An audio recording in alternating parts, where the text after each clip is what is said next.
agradecerles muchísimo su presencia acá, sabiendo específicamente que estamos en una época del año un poco ardua, pero me da mucho gusto verlos acá, especialmente presentando a un querido compañero, activista, performer, luchador social de la causa homosexual, el Che de los gays, Víctor Hugo Robles. Voy a leer un puntito pequeño de su...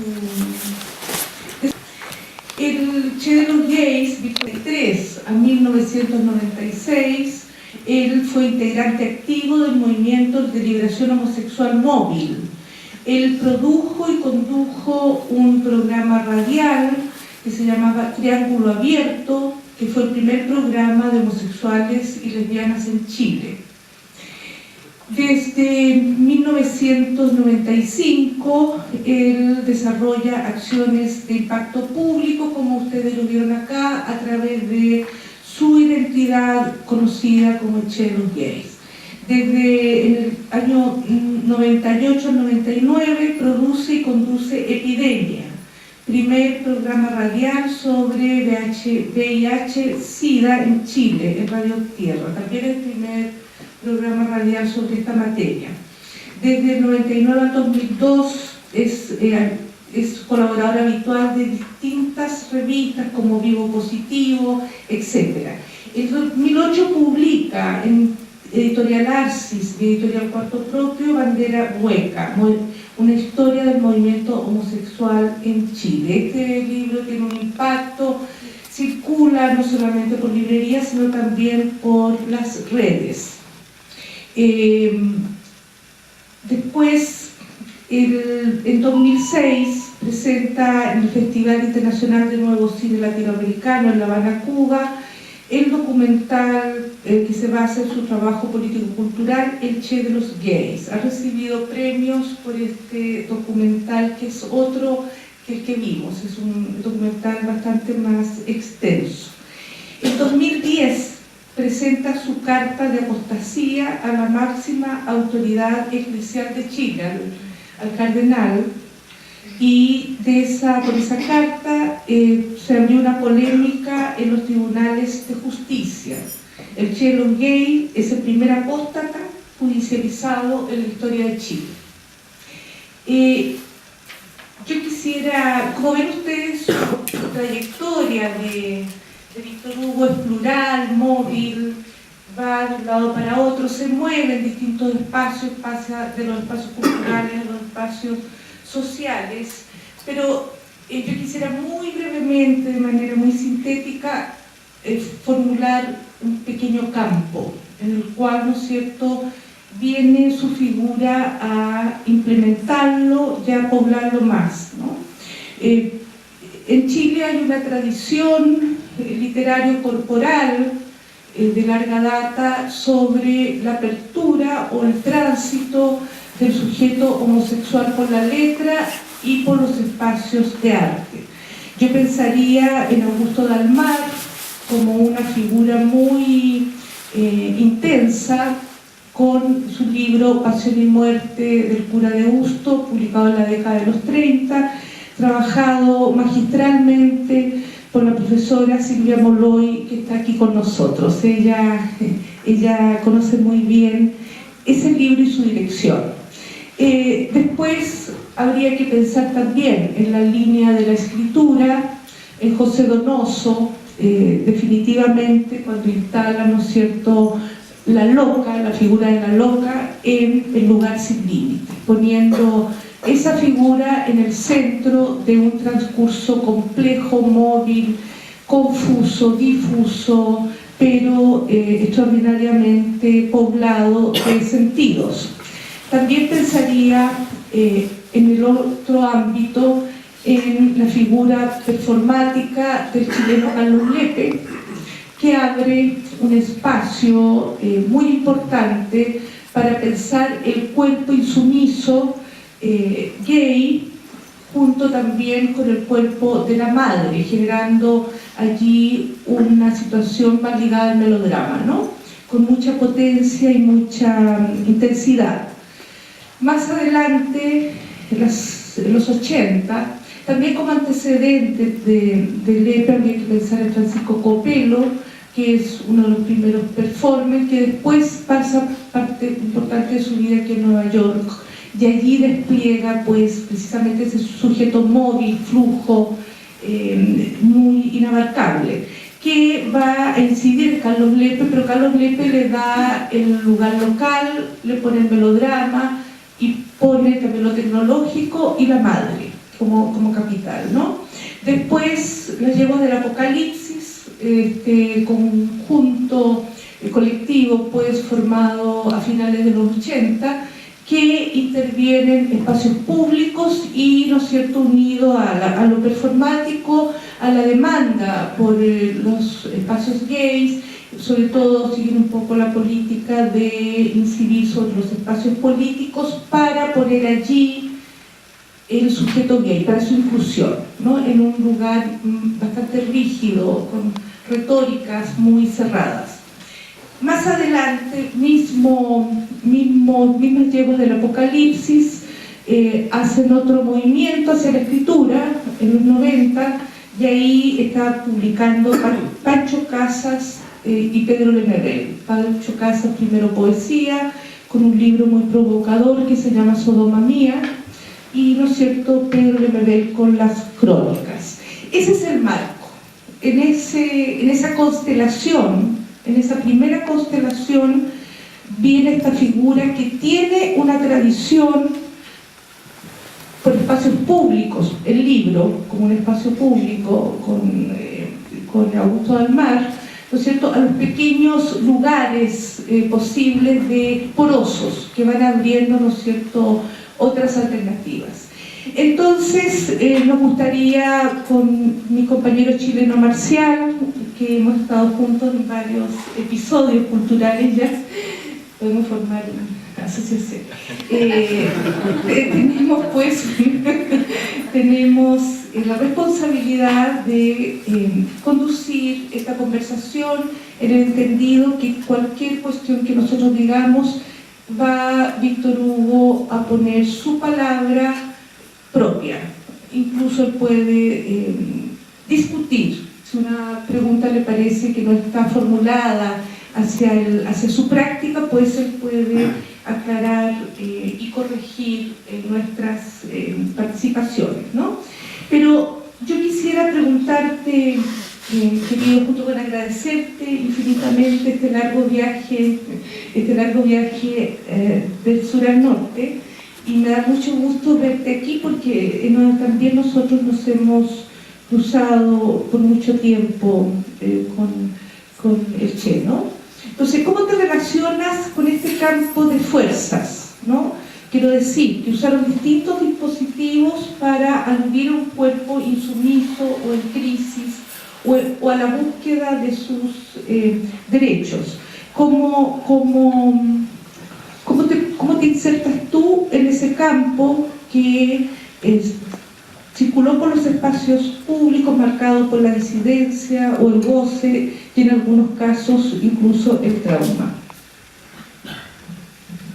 Bueno, muchas gracias a ustedes primero por acompañarnos esta tarde. Sé que estaban celebrando, así que espero que seamos un poquito mejor que el vino nosotros esta tarde y la celebración continúe en esta sala. Agradecer en primer lugar a la Universidad de Nueva York, agradecer a Georgina Dopico, al programa de escritura creativa en español, a Rubén Ríos, a Amelia Altir, al Instituto Hemisférico de Performance y Política, a Marcial Godoy, y bueno, agradecer esta invitación a esta ciudad tan hermosa que estoy conociendo. Espero conocer un poco más, conocer a su gente, y bueno, respondiendo a tu pregunta, Diamela, yo me relaciono con esas historias, primero como historias políticas, estéticas, por eso que insistí, porfiadamente, como loca porfiada que soy, de poner algunas imágenes, porque me parecía que hablar del trabajo de uno, solo verbalizándolo y sin mostrar de algún modo el soporte estético y esas imágenes que hablan de un contexto político, de un contexto cultural, y también de una fuerza, de una resistencia, de una loca chilena, latinoamericana, que se cree Che Guevara. ya más adelante podemos conversar por qué se me ocurrió transformarme, travestirme de Che Guevara y qué habría dicho el Che sobre eso, qué dijo la familia del Che, incluso les puedo decir, y hasta podríamos aventurar qué podría pensar el compañero Fidel.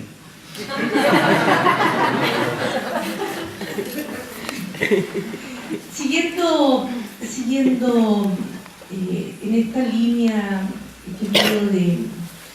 de relaciones, está también, estoy pensando en el campo de la militancia, Perlonger, el poeta, antropólogo, sociólogo argentino. Él planteó un tipo de militancia dejerarquizada, móvil, fluctuante, crítica. Quiero saber, si es posible, cómo viviste tu primera militancia, porque tú militaste en el móvil, ¿no? Muy joven, y cómo, si en esa primera militancia, y hoy cómo ves tú el tema entre cuerpo, militancia, horizonte sociopolítico. Bueno, contarles que yo voy a cumplir 44 años, vivo en una población popular en Santiago de Chile. Ahí apareció una de las imágenes, en la población del Cortijo, en la calle Catalina de los Ríos, que es una de las mujeres más malas de la historia de Chile, según la historia oficial, la Quintrala. Entonces me encanta vivir en esa calle porque algo de Quintrala debo tener yo. Vivo con mi abuelita Luzmira, que tiene 84 años, es una mujer de descendencia mapuche, y de alguna manera mi padre y mi familia me han cedido este cuidado como una especie como de muche mexicana que se hace cargo de los abuelos, de los padres. Como digamos, como cuando te preguntan en la televisora o los programas de comunicación, ¿en qué minuto usted se dio cuenta que era gay? La verdad es que uno no se da cuenta que es gay porque uno es homosexual. Más bien uno se da cuenta en qué minuto comienza su proceso de liberación, de emancipación, y empieza a reconocerse como homosexual, como militante de la liberación sexual en otros. Y yo sentí que desde chico tenía militancia de distinto tipo, militancias políticas. Siempre fui una persona ligada a la izquierda por tradición política de mis abuelos, por tradición política de mi abuela, que votó por Salvador Allende, siempre lo dice con mucho orgullo. Hasta el día de hoy no es tan fácil. Y bueno, entonces me hice izquierdista, porque el corazón está a la izquierda y la sangre roja, como diría Violeta Parra, pero siempre sentí de joven que había una militancia que me esperaba, me tenía que descubrirla. Y participando en las marchas políticas, un día en el año 92, en plena recuperación de la democracia, diría yo, las primeras manifestaciones después del pinochetismo, ocurre una emblemática marcha, que es la marcha del informe Rettig, que conmemoraba el primer informe, la primera vez que se entrega un informe oficial del Estado que reconoce las violaciones más violentas a los derechos humanos, en este caso asesinatos y desapariciones. Yo aparecí en esa marcha, que era una marcha de familiares de detenidos desaparecidos, y me di cuenta que al final de la marcha marchaban unos 15 homosexuales vestidos de negro, con máscaras, con un lienzo que decía, ahí está la foto en las imágenes, que decía: por nuestros hermanos caídos, Movimiento de Liberación Homosexual. Entonces yo sentí como una especie como el llamado a la selva, ¿no? Como dirían los animales. Sentí que ese era el espacio que yo tenía que compartir, que tenía que complicitar, y me incorporé inmediatamente al Movimiento de Liberación Homosexual, sin máscara. Por supuesto tuve que asumir el trauma de inmediato, y comencé a militar en el Movimiento de Liberación Homosexual Móvil, asumiendo como primera responsabilidad política el programa de radio, el primer programa de radio homosexual. Yo en ese mismo tiempo estudiaba periodismo en la Universidad Arci, entonces hice ese cruce entre el periodismo y la militancia, y me transformé en locutora radial, digamos, la primera locutora homosexual que hacía un programa radial. Ustedes piensen en una sociedad que discriminaba, que estigmatizaba, donde la figura del homosexual, de la lesbiana, del travesti, era una figura criminalizada, que siempre aparecía en la prensa, o asesinado, o perseguido por carabineros. Entonces, que aparezca un grupo homosexual, político, militante, y que a su vez aparezca una voz, ¿no? Una voz activista, una voz que se reconoce con otras voces. Entonces, haber tenido la responsabilidad de hacer ese programa, Triángulo Abierto, creo que fue ir sumando complicidades ocultas también, porque imagínense que en ese tiempo había gente que escuchaba el programa con personal estéreo, no sé cómo le llaman aquí, le llaman personal estéreo y ponen aquí el silencio, entonces salían de las casas a andar en bicicleta para escuchar el programa. Eran tiempos de violencia, eran tiempos de discriminación. Bueno, con el tiempo fui asumiendo un rol, diría yo, más crítico del movimiento. Sentí también que tenía que hacer alianza con otras causas dentro del movimiento homosexual, causas más postergadas, como la causa de las compañeras lesbianas, por ejemplo. Me di cuenta del machismo propio también dentro del grupo homosexual, del grupo gay particularmente. Sentí yo que mi estética, que mi complicidad, por ejemplo, con homosexuales que tenían modos que llaman en muchos países más femenino, afeminado, también lo dicen en términos despectivos, también se le llama loca, digamos, como un modo, como una figura, como una metáfora, y me sentí yo más atraído y me sentí más cómplice de esos lugares, lo que por supuesto produjo quiebre en el movimiento, pero también me permitió a mí ir descubriendo mi propia identidad, es decir, una identidad que siempre ha estado haciendo complicidad con la mujer, con la política, con la izquierda, con los desposeídos y con los discriminados, incluso dentro del propio movimiento homosexual, que son las locas, las mujeres, las lesbianas y las personas que vivimos con VIH-Sida. Invitación a estar acá.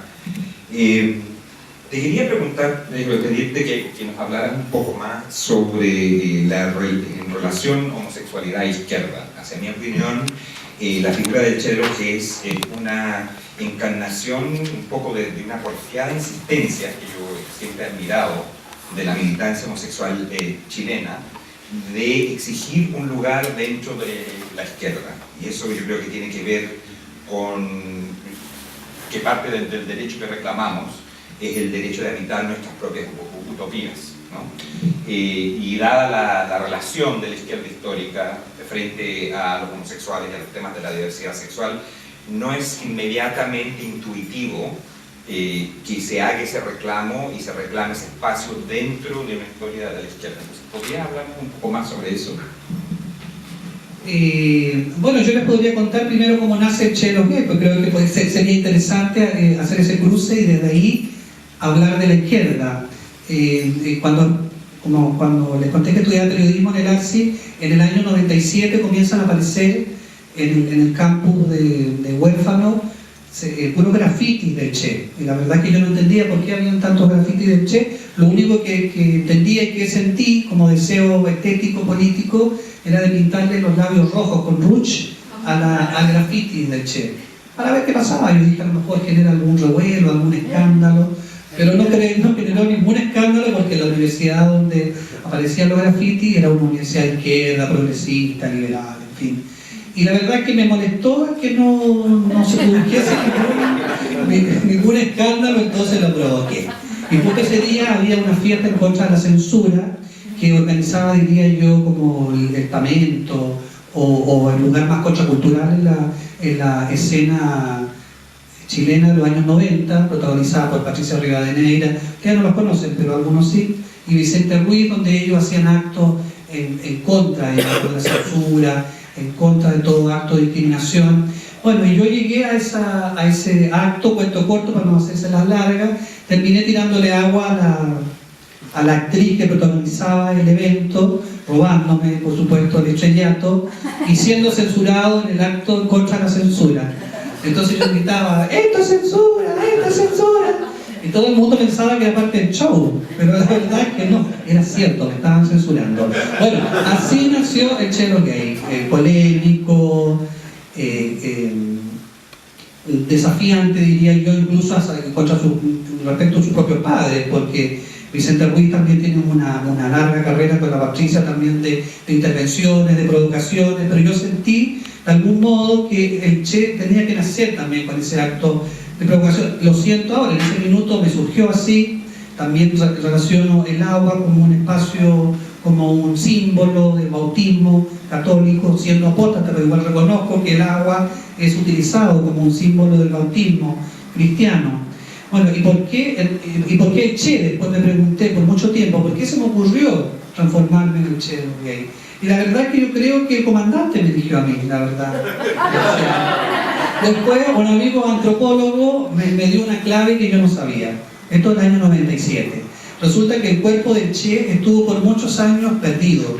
Más que perdido, estuvo oculto, ¿no? Las personas que lo asesinaron ocultaron su cuerpo por muchos años. Y el 28 de junio del año 97, científicos cubanos y argentinos y bolivianos descubren el cuerpo del Che. Y bueno, por supuesto, se llevaron a Cuba, hicieron todos los homenajes que se pueden imaginar. Pero precisamente fue el 28 de junio del año 97, y el 28 de junio es el Día Internacional del Orgullo Gay. Entonces yo dije, bueno, el Che quiso ser gay, no sé, de algún modo. Quiso ser gay o se quiso encarnar en una utopía gay, y yo siento que así nació el Che lo gay, no le encuentro otra explicación, ¿no? Así nació, poéticamente. Bueno, el 28 de junio rendir un homenaje, por supuesto, a los compañeros que cayeron y que lucharon. ¿Ustedes saben por qué el 28 de junio se celebra el 28 de junio? El 28 de junio del año 1969, en un barcillo, que ahora creo que es un bar de mala muerte, de por acá en un barrio, que se llamaba el bar Stonewall, ocurrió una gran revuelta, digamos, dentro de un contexto político-cultural que se estaba viviendo en Nueva York, pero los homosexuales por primera vez, más bien las travestis fueron las que impulsaron esa batalla. Se enfrentaron a la policía por varios días, y lo que provocó con el tiempo históricamente el nacimiento del movimiento homosexual americano, y del movimiento también fue importante para el movimiento homosexual latinoamericano, e incluso para el móvil, porque el móvil nació el 28 de junio del año 91. Yo sé que es una pregunta difícil e imprecisa, pero no tienes que contestarla literalmente, es una indagación, un ingreso más. Me pregunto yo, ¿quiénes son el Che de los gays? ¿La utopía de una revolución gay? ¿O liderada, o una revolución liderada por los gays? ¿O se ocupa la figura filosa del Che para plantear una revolución en todos los frentes? Estoy pensando que el Che era internacionalista.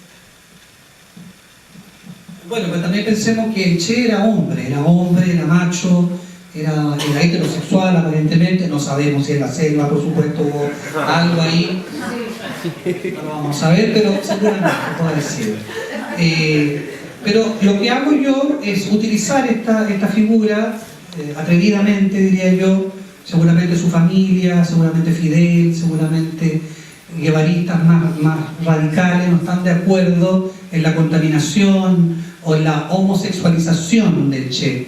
Cuando fui a presentar el documental El Che de los gays a Cuba, por supuesto todo el mundo estaba impactado, hasta los taxistas me decían, pero chico, el Che no era gay. No, es decir, si el Che soy yo, si el problema es mío, no el problema es Che.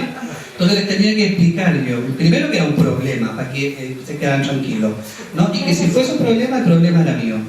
Entonces, claro, yo asumo esa metáfora de revolución, esa insignia que ya está marcada en las luchas latinoamericanas, e intento subvertir esa imagen del macho revolucionario y contaminarlo con las causas revolucionarias de la sexualidad, de la homosexualidad, pero una causa que a su vez también hace complicidades con otras luchas, la lucha feminista, la lucha por el derecho al aborto, las luchas por el derecho, por ejemplo, a consumir marihuana, que es uno de los temas que está en boga en Chile en este minuto, que aparece en las marchas de los detenidos desaparecidos, porque también se siente un detenido desaparecido más, en las marchas del 11 de septiembre de los ejecutados políticos, que también aparece en las marchas de los estudiantes, porque también es estudiante. Es decir, no solo es homosexual, ¿no? Como dice Pedro Lemebel, claro, uno es homosexual, pero ¿qué más que homosexual?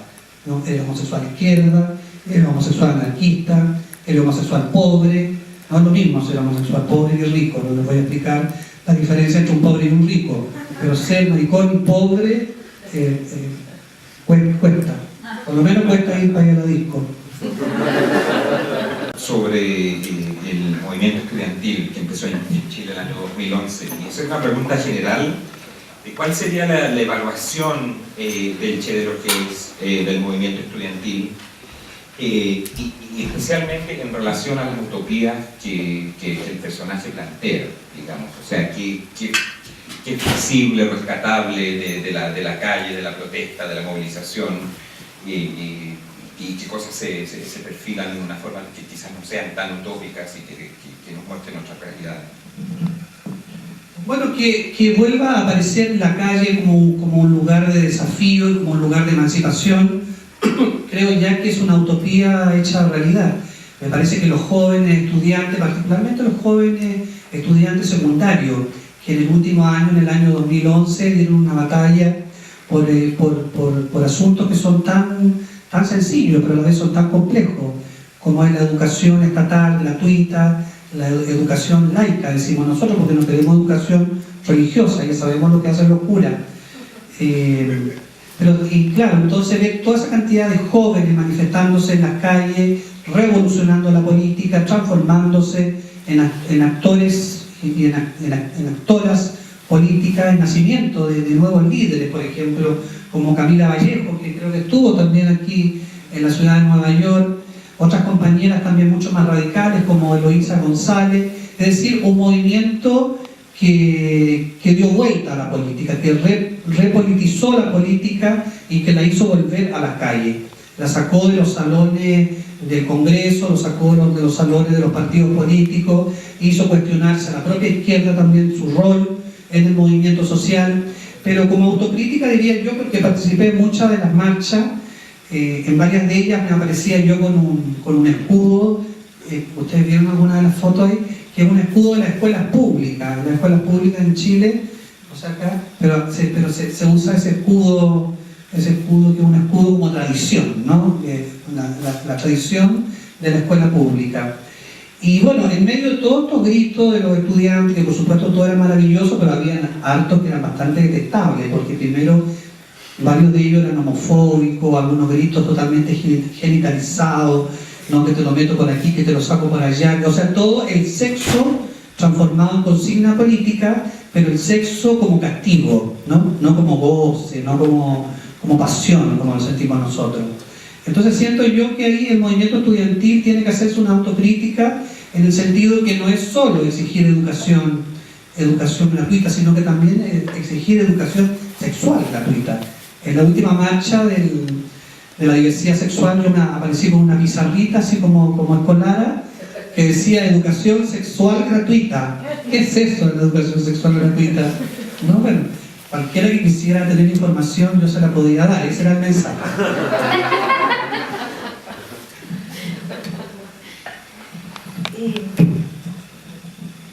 ¿Cuál es tu relación entre enfermedad y política? ¿Y cuál ha sido tu política de la enfermedad?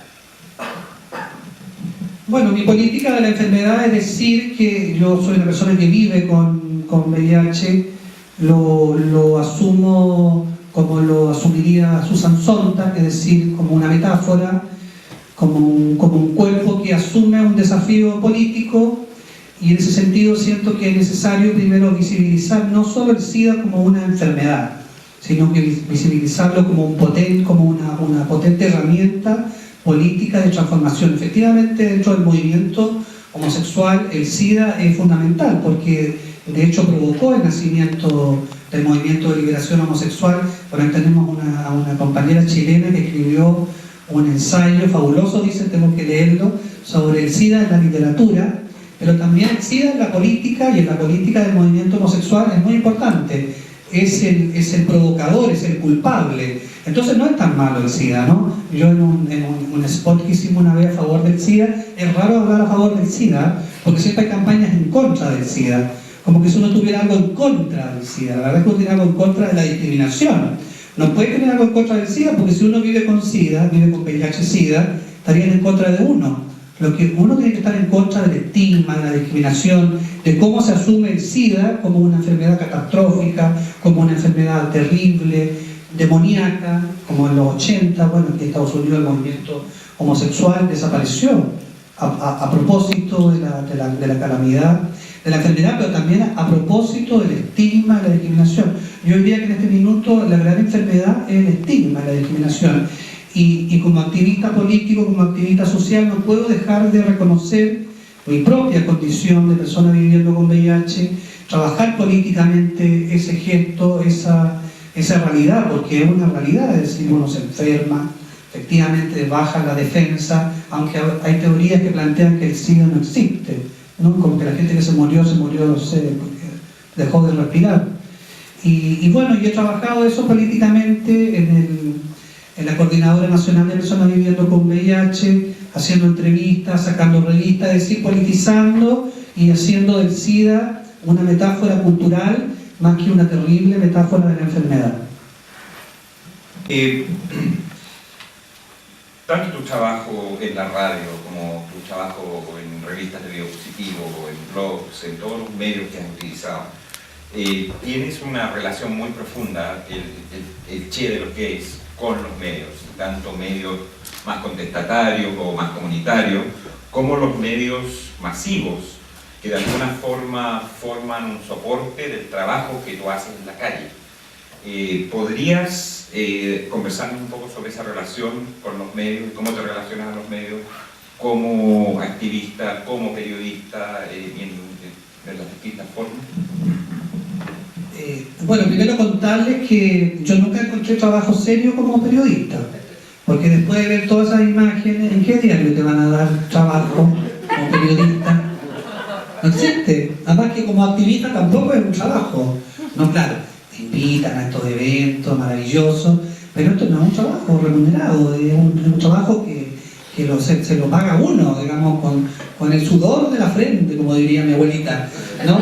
Y efectivamente soy periodista, he ejercido más bien el periodismo, diría yo, comunitario, primero como la primera experiencia el programa de radio Triángulo Abierto, después como la revista esta de Biopositivo.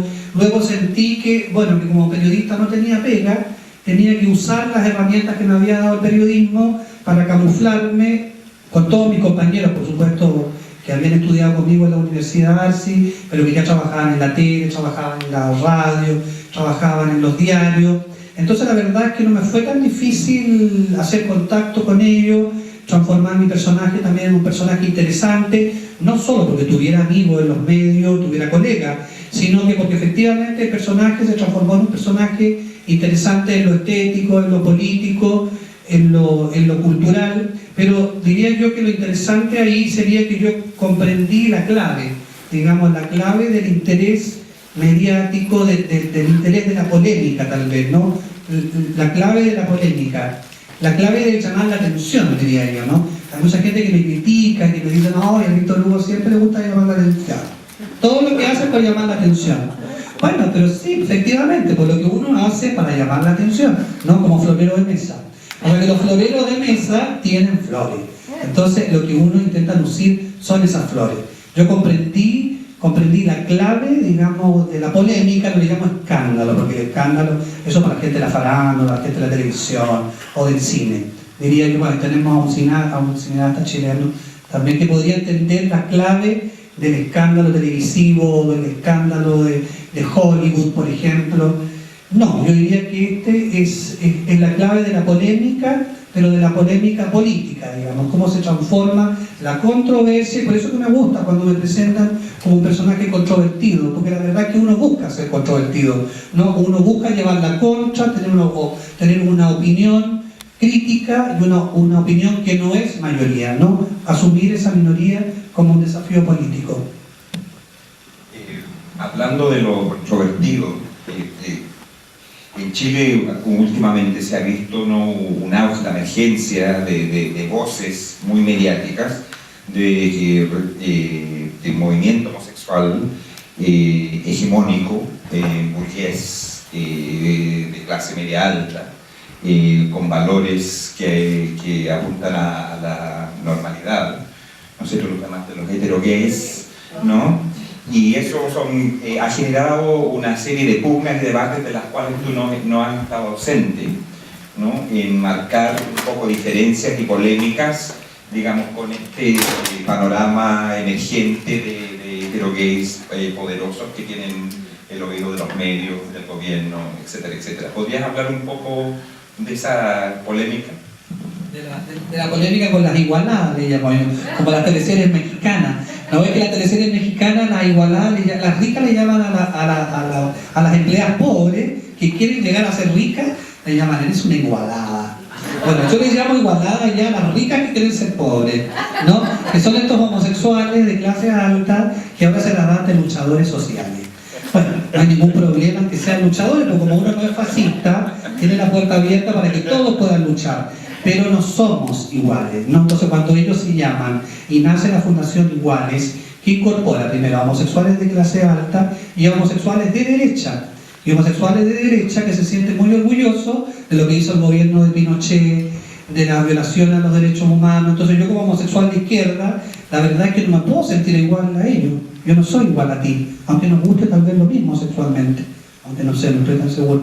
Pero yo le llamo a ellas las igualadas, porque efectivamente lo que hacen ellos es retroceder respecto del feminismo, porque nosotros no estamos en el feminismo de la igualdad, no superamos ese feminismo, estamos en el feminismo de la diferencia, ¿no? Yo quiero ser diferente a ti. Somos iguales en derecho, pero somos diferentes en deseo, en aspiraciones, en posiciones políticas. Yo defiendo una posición de clase también, por eso que señalo que soy homosexual pobre, ¿no? Y cuando digo que soy homosexual pobre, no es para que me den dinero, sino que para señalar que eso te marca políticamente, eso te marca una mirada, te marca un lugar político, una visión de mundo, una visión de sociedad. Cuando los homosexuales por eso uno se pregunta por qué los homosexuales de clase alta se quieren casar y no las travestis, por ejemplo, ¿no? Porque las travestis primero son pobres. Las travestis, en su gran mayoría, en los estudios, así lo señalan, en el 95%, no terminan su enseñanza básica, no terminan el colegio. Existen estudios en Argentina, por ejemplo, las travestis viven hasta los 30 años. Ese es su estándar de vida. Entonces ellas trabajan en la prostitución, ellas no quieren casarse. ¿Para qué se van a casar? Esa es una aspiración de la burguesía gay, ¿no? No de las locas. Es una aspiración de la burguesía gay de la Argentina. No, las travestis no se quieren casar, las pobres locas tampoco se quieren casar. ¿Para qué si no tienen también que dejar ninguna herencia? Porque hasta ahora, digamos, todas esas regulaciones que hablan, no hay que sacan pecho el movimiento homosexual, nos vamos a casar como los heterosexuales. La gente no se casa ahora, el matrimonio viene en retroceso, ¿no? Entonces habría que preguntarse, ¿no? Como lo hacen grandes intelectuales del mundo, ¿por qué el matrimonio? ¿No? ¿Y por qué da dos también? ¿Qué hacemos de tres o de cuatro? Podríamos preguntarnos. Entonces la idea es cuestionarnos también esas instituciones del patriarcado, esas instituciones de la burguesía. Yo insisto hasta ahora que la pareja gay me parece burguesa a mí, porque siempre una pareja gay con un perro, con una planta, con un pajarito. No hay otra forma de construir, tiene que haber otra forma de construir pareja. Cuando me preguntan a mí si tienes pareja, yo digo que sí, y digo que es mi abuela. Entonces no me entienden, pero efectivamente mi abuela es mi pareja, por supuesto no tengo sexo con ella, pero mi pareja, porque conformamos una familia, un afecto, una convivencia. Hasta ahora no hay ningún proyecto de ley que me asuma a ella como conviviente, así que el famoso ABP, que nosotros le llamamos ave palta, a mí no me sirve para nada, no me podría casar con mi abuelita. Efectivamente, como lo señalaron muy bien los compañeros, hay una escisión entre la normativa pública y las prácticas privadas de vida, ¿no? Hay una crisis en relación, por ejemplo, a lo que acaba de señalar el Che, de la familia. Los chilenos, de manera sorprendente para su historia, no se están casando, están haciendo menos hijos, la población está decreciendo y hay ciertas libertades que se están ejerciendo, pero que los discursos públicos no alcanzan a contener, ¿no? En esa escisión que es muy, muy notoria, bueno, aparece el Che de los gays, por ejemplo, más allá que la legislación y los discursos dominantes los discursos jurídicos sigan apostando a una realidad binaria, heterosexual y familiar. Incluso el gobierno dio un estímulo para las parejas casadas a los 50 años, le da un poquito de dinero, ¿no? Para tratar de enfrentar esta realidad cultural versus la realidad pauteada por las instituciones. En ese sentido ha salido también una figura nueva y muy interesante en el espacio chileno que se llama Cristian Cuevas. Cristian Cuevas es un dirigente sindical que trabaja fundamentalmente la cuestión minera.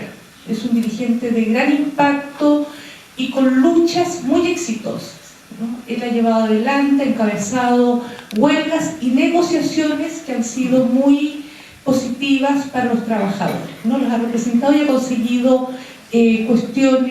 mejoras salariales y laborales más o menos considerables. Cristian Cuevas, lo que tuvo de sorprendente es que él asumió públicamente que es homosexual, que es gay. Y eso es una figura nueva por precisamente lo que se puede llamar el machismo obrero, ¿no? El machismo obrero no es cerrado, pues, y que su dirigente más público, más renovador, muy carismático, muy afectuoso. Yo personalmente lo apoyé cuando fue candidato a diputado y viajé con él al sur para apoyar su candidatura, así que lo vi muy de cerca porque asistí a su proclamación, fui con un actor de teleserie. El actor de teleserie y yo apoyábamos pues a Cristian Cuevas,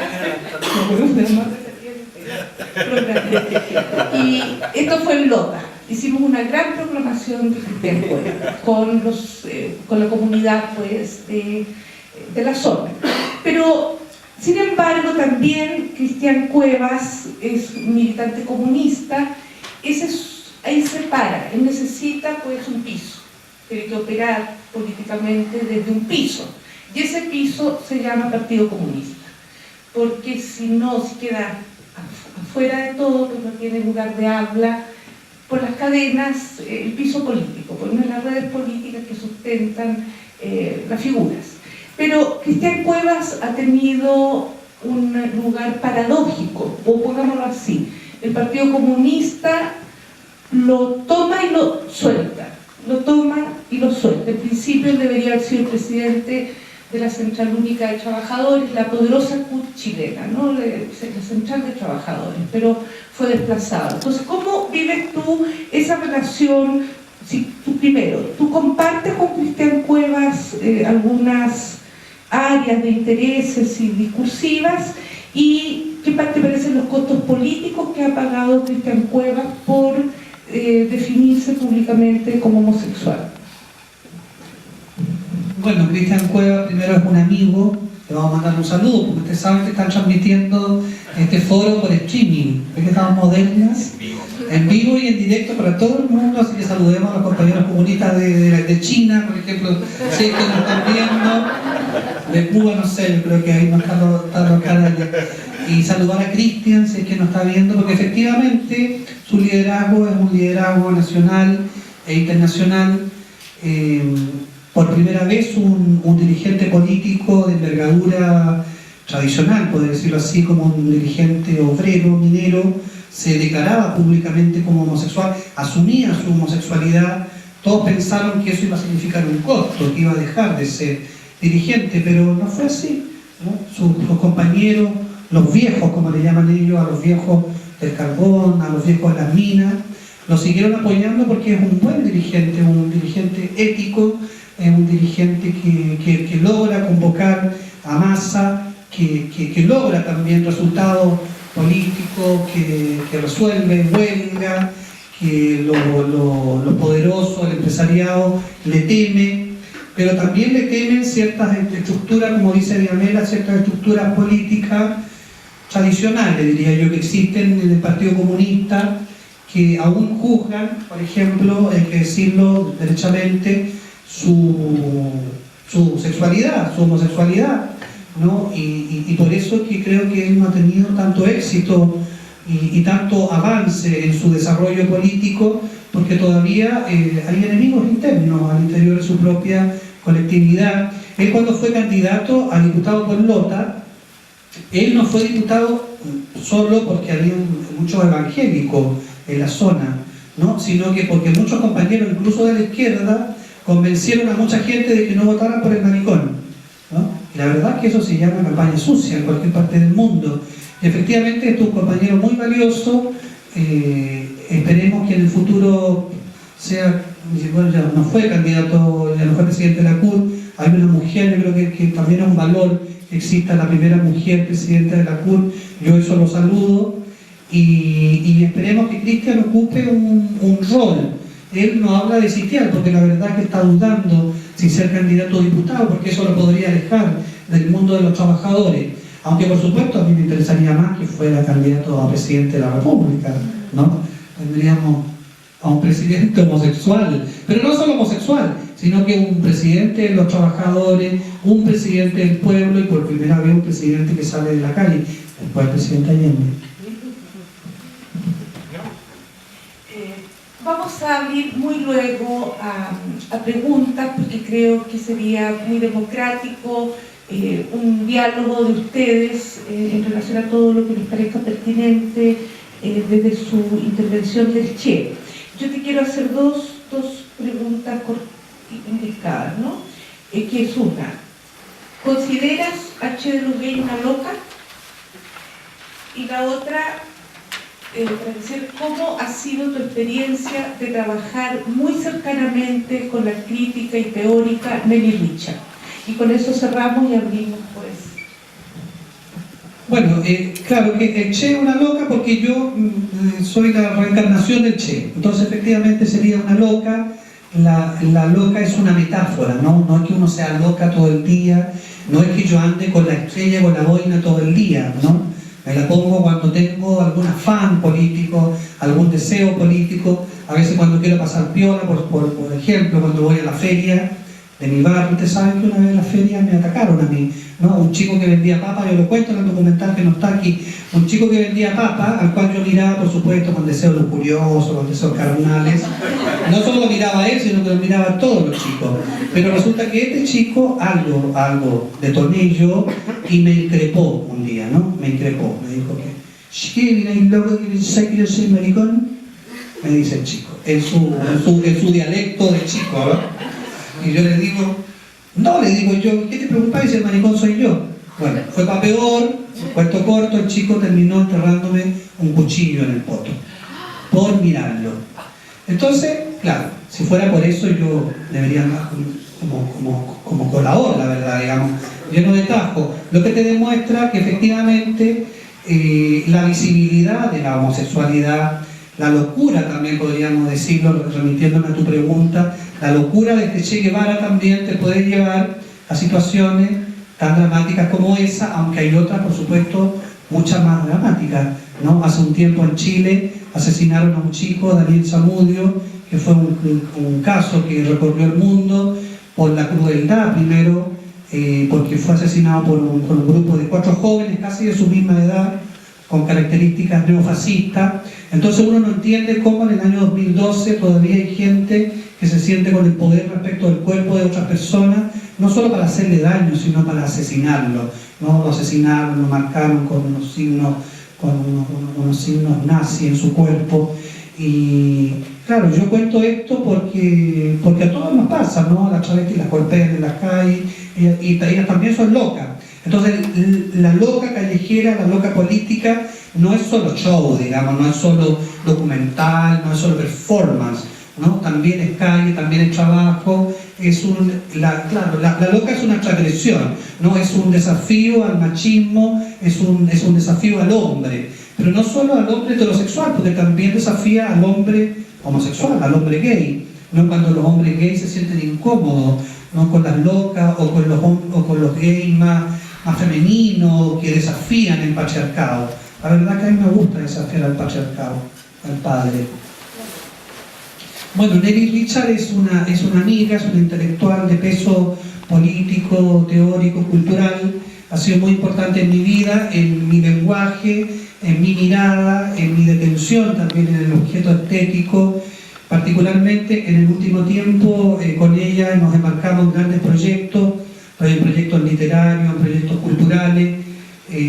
Uno de los grandes proyectos que hicimos, ahora último, fue los imaginarios culturales para la izquierda, a propósito de la candidatura del compañero Jorge Arrate, que nos acompaña acá, que fue el candidato a la izquierda hace algunos años, con una votación bastante interesante, una votación política, pero más interesante que la cantidad de votos fue toda la emergencia cultural, fue todo el apoyo cultural, el apoyo social y lo que dijeron los intelectuales, los artistas y la gente de la calle respecto de su candidatura y respecto también de los imaginarios culturales para la izquierda, es decir, una izquierda que se reimagina, una izquierda que se pregunta también cuál es su rol en la sociedad y si existe una izquierda, ¿no? Porque podríamos hablar de las izquierdas. Bueno, yo creo que ha sido muy bien dicho Víctor Hugo, va a pasar mucho tiempo en que pensemos todo su trayectoria y su pensamiento. Yo quisiera abrir ahora a preguntas, comentarios de ustedes en relación a esta figura nuestra tan querida por nosotros y por supuesto polémica en otros ámbitos. Me parece que el momento de las mujeres pues antecede el momento de los gays y este machismo que me parece como, o sea, que es tan frecuente entre los gays, mejor dicho, a mí me parece que, por ejemplo, que el gay tendría que ser feminista, digamos, y siempre, o sea, y el machismo que tú mencionabas me parece un contrasentido. Entonces he estado pensando que siento que si bien el movimiento de los gays ha avanzado en los últimos años, el movimiento de las mujeres ha echado hacia atrás. A ver, ¿tú qué pensabas sobre esto? O sea, y finalmente termina siendo el insulto. Se habla del afeminado, como el hecho de ser afeminado tiene una característica negativa, pero es interesante tu pregunta en el sentido de que, importante decirlo, que el movimiento homosexual es hereditario del movimiento feminista. No es posible el movimiento homosexual sin pensar el movimiento feminista. Entonces, como bien dice Nelly, por ejemplo, a ella le molestan ciertas proclamas del movimiento gay, ¿no? Que el matrimonio homosexual, que la antidiscriminación, pero ¿qué pasa con los derechos de las mujeres? El derecho al aborto, por ejemplo. ¿Por qué en Chile y en otras partes del mundo se habla tanto de los derechos de los gays y no de los derechos de las mujeres, el derecho al aborto? ¿Por qué el gay tapa, ¿no? ¿Y por qué no se suma? Porque pueden luchar por sus derechos, pero también que se sumen a los derechos de las mujeres. Entonces siento yo, por ejemplo, en Chile hay un colectivo de jóvenes que se llaman Coordinadora Universitaria de la Disidencia Sexual, que son jóvenes homosexuales y lesbianas, que están haciendo un trabajo que va más allá de las estructuras propias, de las leyes, como la ley antidiscriminación o la ley de matrimonio civil. Ellos están luchando derechamente por el derecho al aborto, ¿no? Y no solo el aborto terapéutico, que estarían de acuerdo todos los candidatos presidenciales o políticos o liberales, sino que el derecho al aborto sin apellido. Y efectivamente yo creo que como homosexual político uno se debe sumar a todas esas causas, sentir que son causas propias, no porque yo soy hombre no voy a sumarme al derecho al aborto, digamos, es una proclama, es una consigna, que tiene que ser una consigna colectiva. Eso te diría yo. Hay un artículo de un teórico gay norteamericano que se llama Leo Bersani, que lleva como título ¿Es el recto una tumba?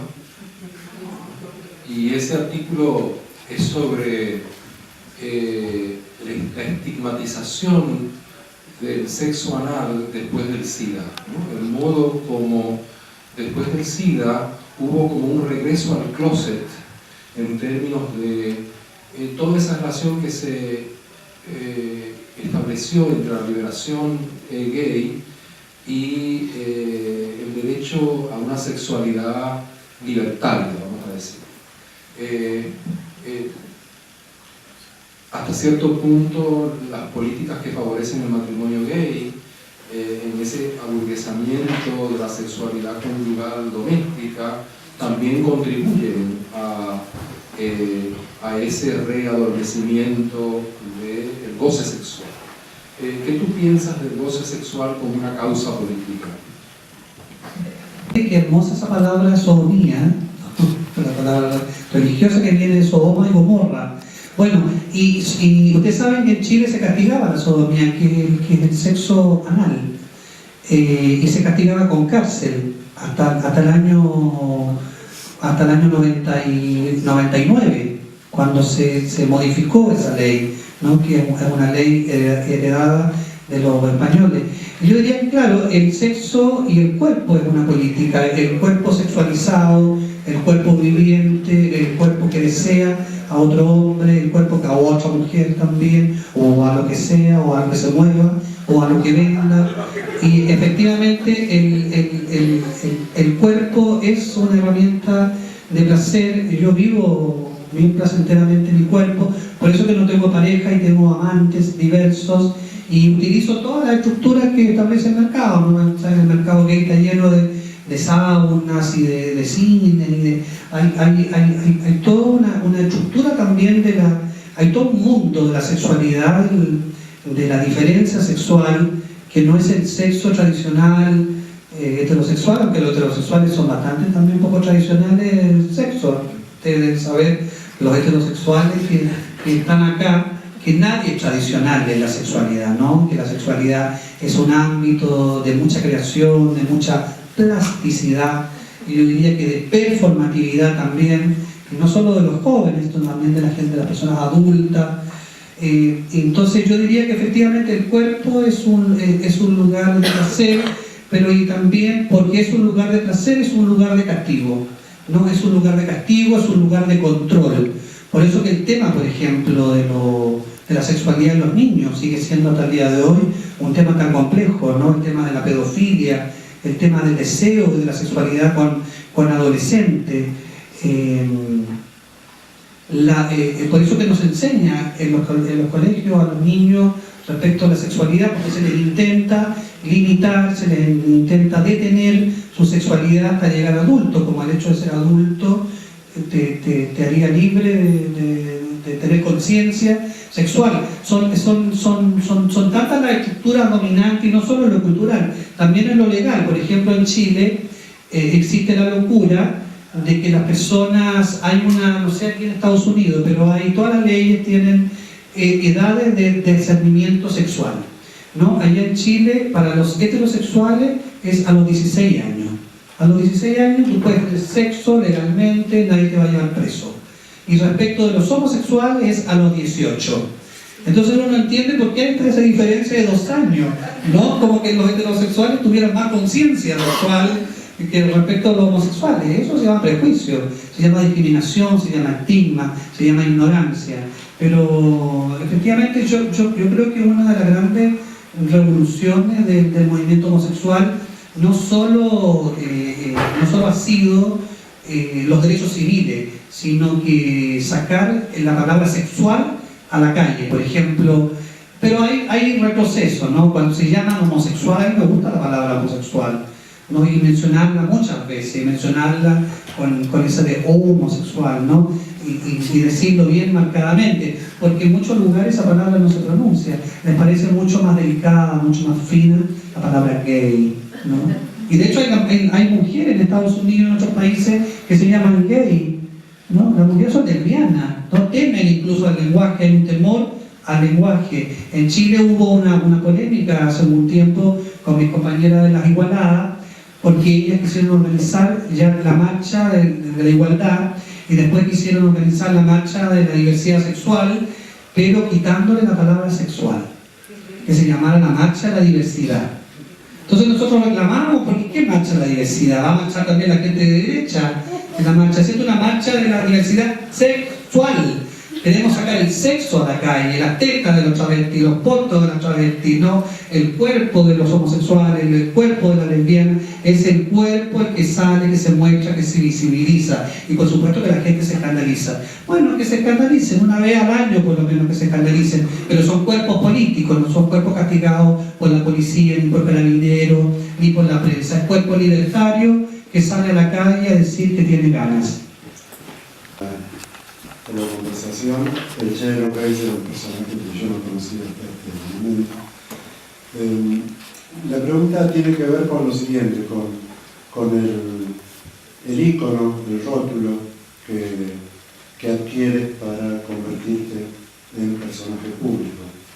Y en la medida en que es un personaje fluctuante, esporádico, según has descrito, y que tiene una fuerte intervención callejera, y que apunta a ser estrictamente reivindicativo, quería preguntar si en algún momento has pensado asumir otra personalidad si es que por algún motivo el Che de los gays como ícono se agota. Pregunta, oye, no sé si el Che de los gays no quiero que se agote, no me importa. Me gusta el personaje, me gusta mucho. Hay compañeros cubanos, porque saben que en Cuba, como les conté, provocó esta polémica, y además tan polémica que cuando presenté yo el documental, como soy mala, se lo dediqué a teatro completo, por supuesto, con toda la nomenclatura del Partido Comunista y los agentes culturales del Partido Comunista Cubano, que por supuesto daban la venia a este documental, pero con cierto nerviosismo cultural. Entonces a mí se me ocurrió dedicárselo a Gladys Marín, la presidenta del Partido Comunista, hasta ahí todo bien, y a Reinaldo Arena. Aunque Reinaldo Arena es la gran loca disidente de la revolución, ¿no? Yo, mi corazón está a la izquierda, sí, no soy comunista, pero soy comunacha, digo yo. Y la verdad es que lo hice efectivamente para demostrar que siempre la lucha política y la provocación tiene que estar en todos los frentes, ¿no? No hay ningún frente que uno tiene que dejar libre. No sé si, tal vez, una vez me preguntaron un periodista argentino tú eres argentino, ¿no? De página 12 del periódico Soy. Saben que hay un suplemento para temas LGTB en Argentina, una cosa maravillosa. La presidenta Cristina Fernández le acaba de entregar un reconocimiento en la Internacional Gay Lesbiana que está en este minuto en Estocolmo. Creo que le entregaron su reconocimiento por apoyar la causa homosexual. No sé si me transforme en una Evita lesbiana o en una Frida Kahlo, también podría ser. Habría que inventarlo, ¿no? O una Violenta Parra. Habría que crearlo. Pero hasta ahora el Che de los gays, el Che de los maricas también. Mira, una travesti bien puntúa en Argentina me dijo: mira, querido, me gusta tu personaje de Che de los gays, pero yo lo encuentro un poquito patriarcal, ¿no? Esa cosa de los gays, ¿no? ¿Por qué no es de las maricas? ¿Por qué no es de las travestis? Yo le dije: bueno, tienes toda la razón, la verdad que sí, efectivamente. Pero como un gesto de provocación, ¿no? Al macho latinoamericano, me parecía a mí que estéticamente y políticamente la clave del Che de los gays era mucho más entendible para la masa, para el público, pensándolo también yo como comunicador social, como marquetero, por decirlo así, ¿no? Pero también puede ser el Che de los maricas, el Che de todos, no solo el Che de los gays. Héctor, gracias por tu presencia. Hay un registro muy conocido de cuando el Che Guevara vino a Nueva York, intervino en la ONU, ¿no? Y tú eres la reencarnación del Che. Y te quería preguntar si tú, como esta reencarnación, tienes preparado una intervención usando esta tribuna para hablar sobre las políticas internacionales del gobierno de Estados Unidos. ¿Qué te parece a ti como militante lo que está haciendo este país? Por ejemplo, está en guerra en este momento y nunca se habla de eso, en Afganistán, por ejemplo, en uno de los lugares. Entonces, ¿qué tienes que tú como militante decirle a Estados Unidos? Bueno, hay que decirle fin al bloqueo primero, ¿no? Porque es un bloqueo criminal es un bloqueo que lleva ya a cumplir los mismos años de la revolución. Yo he estado en la revolución, he conocido la revolución, es una revolución compleja, por supuesto, ¿no? Es una revolución que tiene limitaciones, que por supuesto existen muchos problemas. Uno quisiera que fuese una revolución donde se permitieran mucho más libertades. Yo no me ciego a esa crítica que existe también al interior del propio país, que exige más libertades políticas también. Yo creo que tiene que existir eso y yo también lo exijo y lo demando, pero a su vez también es un pueblo que exige, que demanda y que necesita, ¿no?, comerciar, porque es el único país del mundo. O sea, yo no entiendo hasta ahora por qué los gobiernos norteamericanos y por qué el presidente Obama no quiere pasar a la historia como el presidente que rompió el bloqueo con Cuba. Es la única oportunidad que tiene Obama de pasar a la historia, no como el primer negro que llegó a la Casa Blanca, sino que terminó con el bloqueo a Cuba. Y lo digo precisamente porque el 11 de diciembre, ¿no?, o sea, hace unos días, se cumplieron años del discurso de Che en las Naciones Unidas. Y efectivamente yo casi exigí, digamos, ahí, pero lo hice amorosamente, de que se pusiera este documental, esta mini proyección, porque esa es la canción de Silvio Rodríguez que le dedicó a Cuba, ¿no? Por eso se llama Te molesta mi amor, porque a Estados Unidos todavía le molesta el amor, ¿no? Todavía molesta el amor revolucionario de los cubanos. Silvio Rodríguez, y lo digo con mucho orgullo, a petición mía y del movimiento homosexual, en el año 95 le dedicó esta canción al movimiento homosexual en su lucha en contra de la ley que penalizaba la sodomía. Entonces yo estoy preparando algo, vamos a ver si podemos hacer algo, contarles que tampoco fue tan fácil. Yo tenía temores de entrar al imperio, como se le llama. Hay gente que me está criticando por las redes sociales, diciendo cómo es posible que Che Guevara renuncie a sus sueños utópicos e ingrese al imperialismo burgués. Pero bueno, las batallas hay que darlas adentro y afuera, ¿no? Aquí también al interior del imperialismo hay gente sensata, y al interior del comunismo también hay gente que no es sensata. Entonces las luchas hay que darlas en todos los frentes posibles. Y en este frente, y en esta ciudad de Nueva York, que me ha recibido con mucho cariño y con mucho respeto y con muchos deseos también, como nos preguntaba el director del programa, exijo yo el fin del bloqueo a Cuba.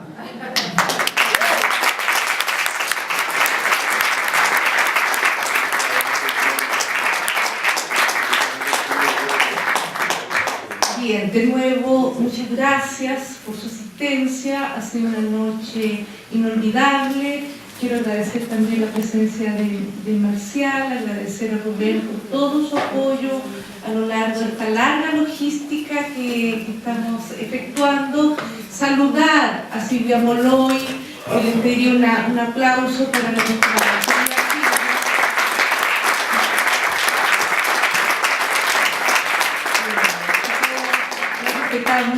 tanto, y decirles a ustedes que en espacios virtuales pues se encuentran entrevistas, imágenes de Víctor Hugo, y muchas gracias por su asistencia.